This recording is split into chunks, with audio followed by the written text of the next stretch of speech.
देखिए, जो एनडीए की कल्पना है 400 पार करने की, उसमें आपको ये देखना होगा कि जो 19 के चुनाव थे पिछले लोकसभा के, उसमें एनडीए ने 352 सीटें जीती थी, यानी कि 48 सीटें और चाहिए होंगी उनको अपनी 400 की कल्पना को छूने के लिए। उसके लिए दो तीन बातें महत्वपूर्ण हैं कि पिछला जो 352 सीटें जिन जिन राज्यों से जहाँ जहाँ से आई थी, उसको मेंटेन करना बहुत ज़रूरी होगा।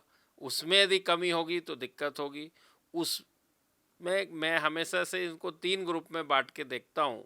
एक ग्रुप वो है जहाँ पे कि बीजेपी ने 257 सीटों में से 238 सीटें जीत ली, यानी केवल 19 सीटें विपक्षी पार्टियों ने जीती। एनडीए ने जो है 238 सीटों पे जीत हासिल की।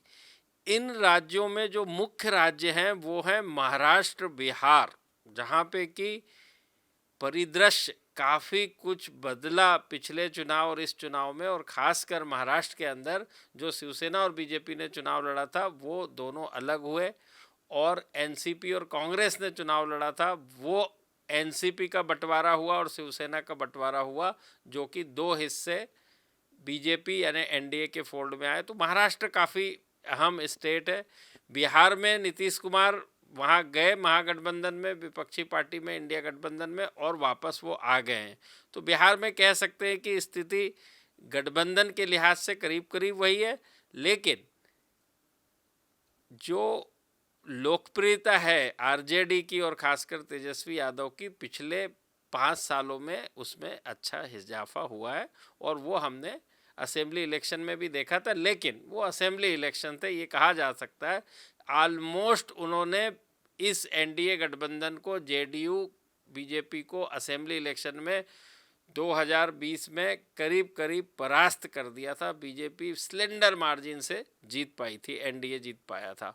तो बिहार, महाराष्ट्र इन राज्यों की श्रेणी में महत्वपूर्ण है। और एक है कर्नाटक, जहाँ पे कि अभी पिछले साल चुनाव जो हुए उसके अंदर असेंबली इलेक्शन में कांग्रेस ने अच्छी खासी जीत हासिल की और बीजेपी को हार का सामना करना पड़ा। तो वहाँ का अब देखने वाली बात यह है कि क्या पिछले बार जो 28 सीटों में से बीजेपी ने अकेले 25 सीटें और एक सीट समर्थन में जो है निर्दलीय उम्मीदवार ने जीत हासिल की थी, कांग्रेस और जेडीएस को केवल एक एक सीट मिली थी गठबंधन के बावजूद। तो एक राज्य कर्नाटक। तो ये तो बात हो गई आपकी एक श्रेणी की जिसके अंदर बीजेपी का प्रदर्शन, एनडीए का प्रदर्शन चरम सीमा पर था। वहाँ पर अब बढ़ने की उम्मीद बहुत कम है। देखना ये होगा यदि घटते हैं तो कितना घटते हैं। इनमें सभी तरह के राज्य आ जाते हैं आपके, गुजरात, राजस्थान, मध्य प्रदेश, छत्तीसगढ़, उत्तराखंड, हिमाचल प्रदेश, और जैसे मैंने बताया महाराष्ट्र, बिहार, कर्नाटका। दूसरी जो श्रेणी है वो राज्य है जहाँ पे कि कभी खुशी कभी गम जैसी स्थिति थी कि बीजेपी ने बहुत अच्छा किया, लेकिन और अच्छा करने की ज़रूरत है। वो राज्य कौन से हैं इस द्वितीय श्रेणी के अंदर? बंगाल।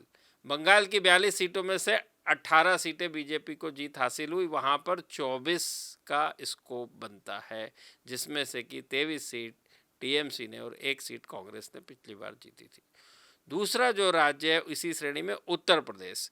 उत्तर प्रदेश की 80 सीटों में से एनडीए ने 64 सीटें हासिल की थी, यानी 16 सीटों का स्कोप यहाँ बनता है, जो कि पिछले बार सपा बसपा गठबंधन ने 15 सीट और एक सीट रायबरेली की कांग्रेस ने जीत हासिल की थी। यहाँ पे 16 सीट, बंगाल में 24 सीटें।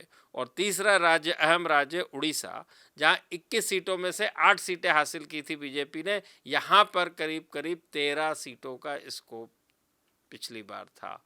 तो इन सब को मिला दें तो ये 53 सीटें हैं जहाँ पे कि एक स्कोप बनता है। बट ये मैं जब कह रहा हूँ तो ये जानते हुए कह रहा हूँ कि बंगाल में खासकर 42 में से 20 सीटें ऐसी हैं जहाँ पे कि मुस्लिम वोटर निर्णायक होता है, और इसी के चलते कांग्रेस और टीएमसी उसका विघटन ना हो पाए, अलायंस की बात कर रहे थे, बट फाइनली ये हुआ कि टीएमसी अलग चुनाव लड़ रही है। अब देखना ये होगा कि कांग्रेस और लेफ्ट पार्टी का अलायंस होता है क्या, और वो कितना इस मुस्लिम वोट को स्प्लिट करते हैं, उसके ऊपर काफ़ी कुछ निर्भर करेगा कि बीजेपी को 18 से कितनी ज़्यादा सीटें मिलने की उम्मीद है, एक बात। दूसरी बात, क्या वो 18 भी मेंटेन कर पाते हैं, क्योंकि यहाँ पर भी जो विधानसभा के चुनाव हुए वहाँ पर बहुत ज़बरदस्त जीत हासिल की थी टीएमसी पार्टी ने, अलग लड़ते हुए।